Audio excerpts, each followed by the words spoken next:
difficult to follow such an eloquent speaker and a really bright policy analyst. Parag, I think I will follow up, and in a sense you've stolen my conclusion, which is Pakistan is in a state of decay.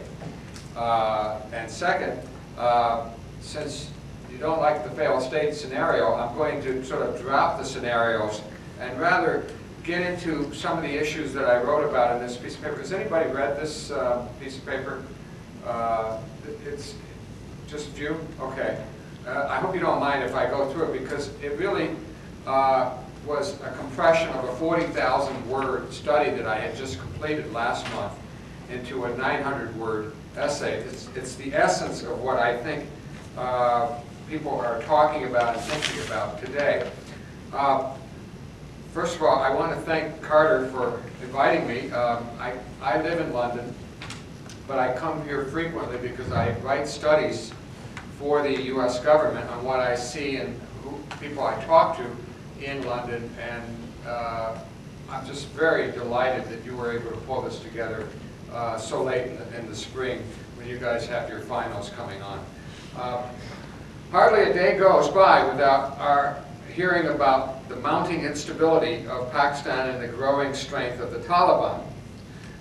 You've heard David Petraeus say that Taliban is an existential threat. I think Hillary Clinton said, what, a mortal danger? David Kilcullen has warned that Pakistan could fall within 6 months. So what is going on in Pakistan?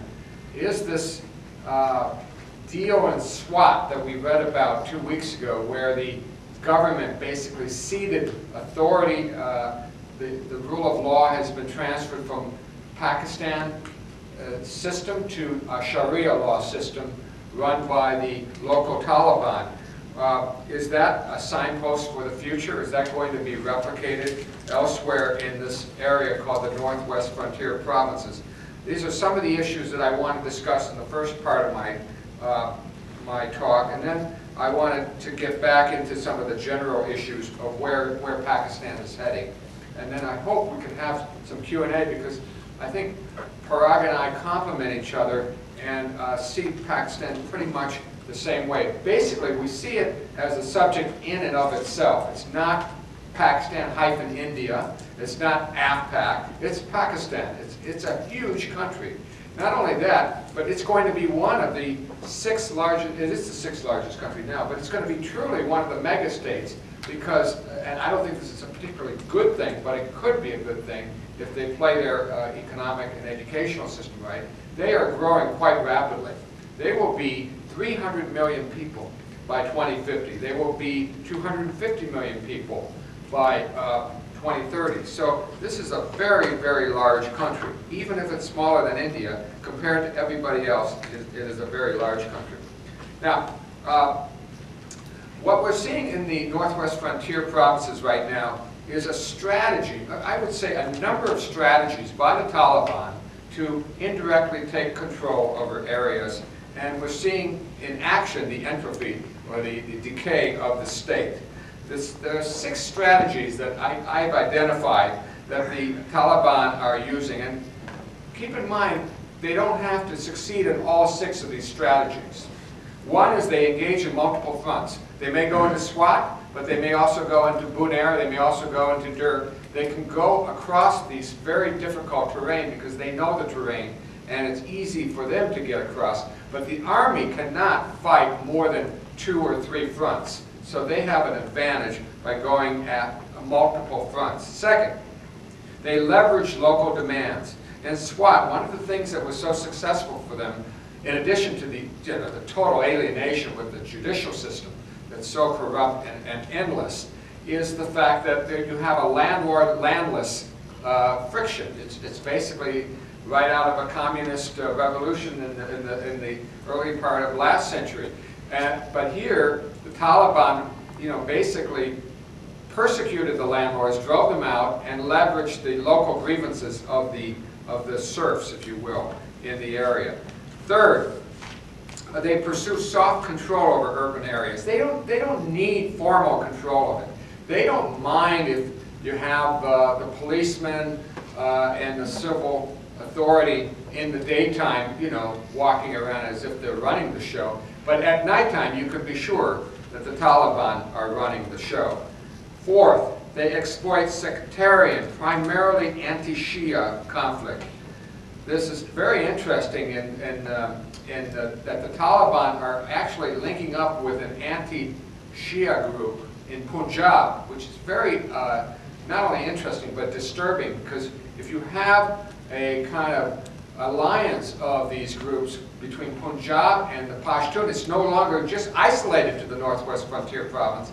You could then see Taliban expertise and Taliban personnel going into Punjab, going into Kashmir, and destabilizing those areas. So exploiting sectarian is the fourth strategy. Fifth, there is this appearance of a united front.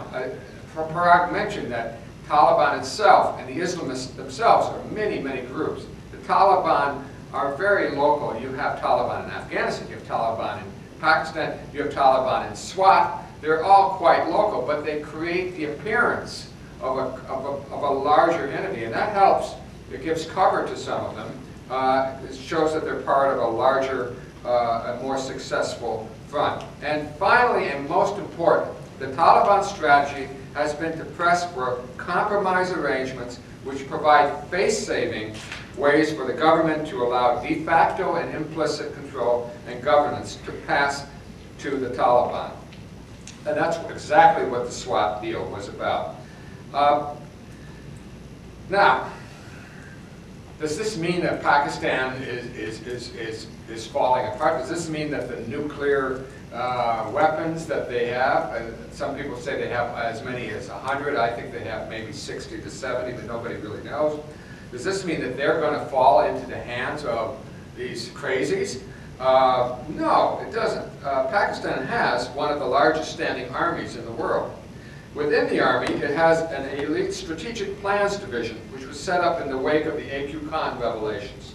And it is a top-notch service that maintains an iron grip over all security aspects of the nuclear program.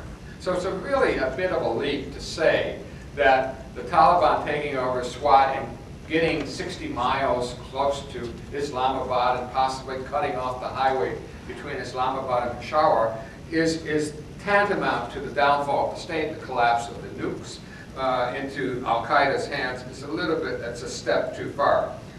But I will say this.